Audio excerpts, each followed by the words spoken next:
अमेठी में स्वर्गीय इंदिरा गांधी के जन्मदिन के अवसर पर आज मुंशीगंज स्थित संजय गांधी अस्पताल पहुंचे अमेठी सांसद किशोरी लाल शर्मा।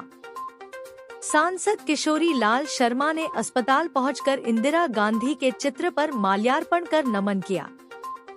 सांसद किशोरी लाल शर्मा ने ज्योति कलश फाउंडेशन के तहत से स्वैच्छिक रक्तदान शिविर का उद्घाटन किया। सांसद किशोरी लाल शर्मा ने कहा कि हम चाहते हैं कि अमेठी वासियों को कहीं इलाज के लिए बाहर जाने की जरूरत न पड़े। अमेठी में स्वास्थ्य के मामले में अस्पताल बढ़िया होगा। सांसद किशोरी लाल शर्मा ने मीडिया से बात करते हुए विपक्ष पर बोला हमला। विपक्ष के लोग सिर्फ बांटने का काम कर रहे हैं। वोट बटेगा नहीं तो बीजेपी सटेगा नहीं। बीजेपी सिर्फ नारों की बात करती है, न कि देश के युवाओं के रोजगार की बात करती है।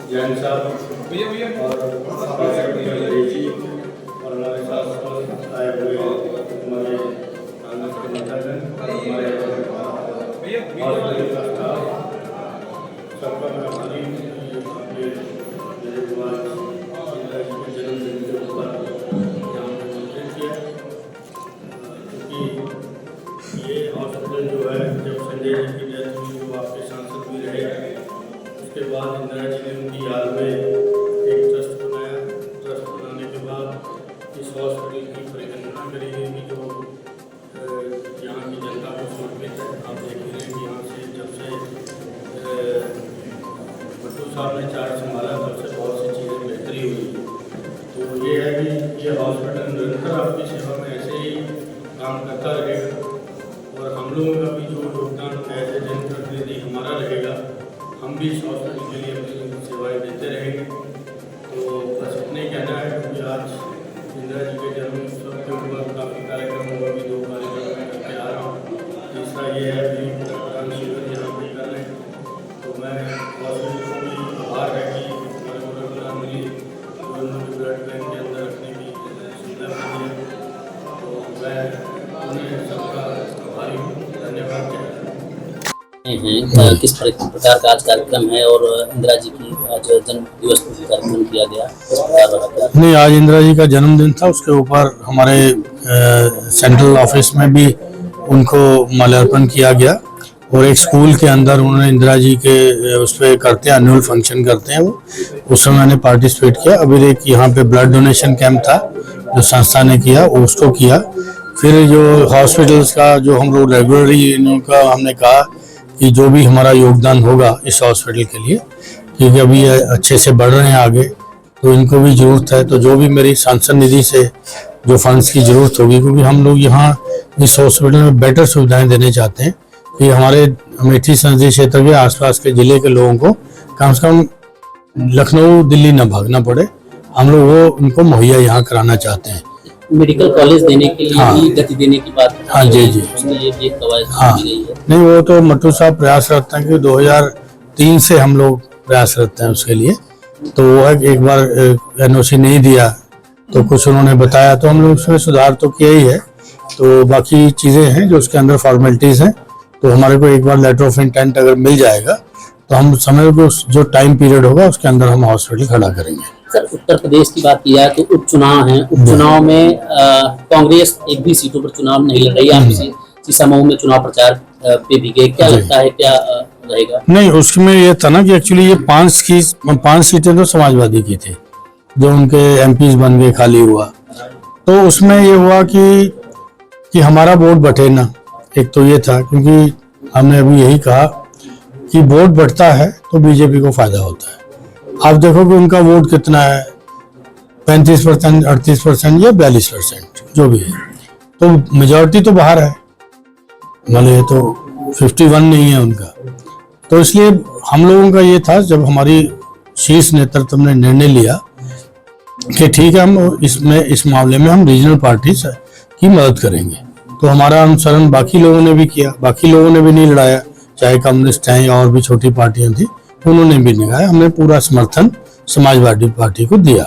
तो उस पर हम लोग लड़ रहे हैं और हमारे कार्यकर्ता हर जगह पे हमारे समाजवादी को इंडिया गठबंधन के तहत हम मदद कर रहे हैं। पूरे देश में कई प्रदेशों में चुनाव भी है और इवन अगर बात की जाए वायनाड में भी आप चुनाव प्रचार में गए और झारखंड में भी गए, तो अगर देश में सारे चुनावों की बात की जाए तो क्या स्थिति है? नहीं, जैसे मैं वायनाड में गया तो वहाँ तो कहने की बात नहीं, मार्जिन की ही बात है, वहाँ जीत हार की तो बात ही नहीं है।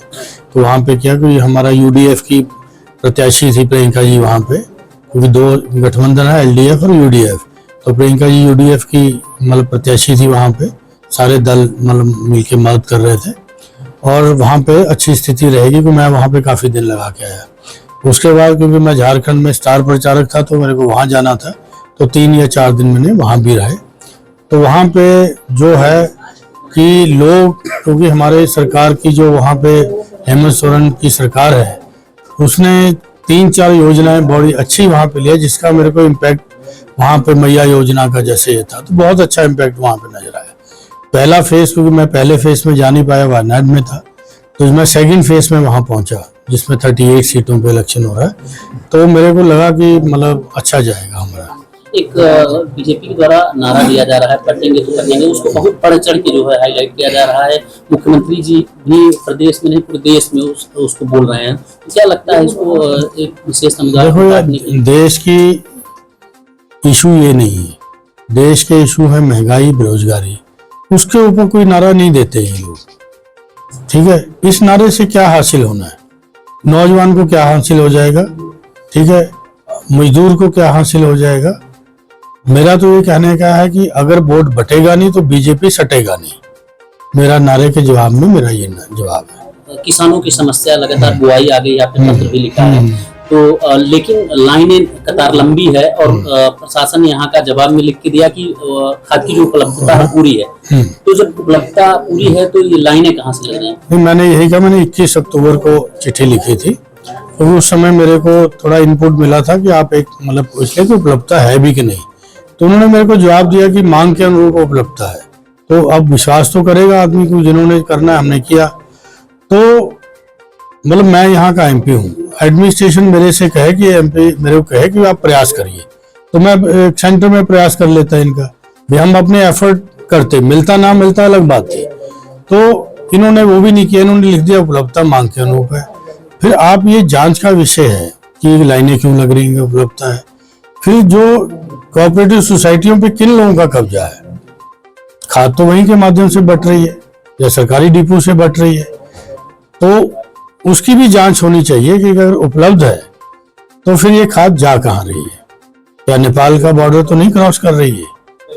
क्योंकि एक बार हुआ था ऐसा कि यहाँ की खाद नेपाल तक में भी गई है, ट्रकों के ट्रक।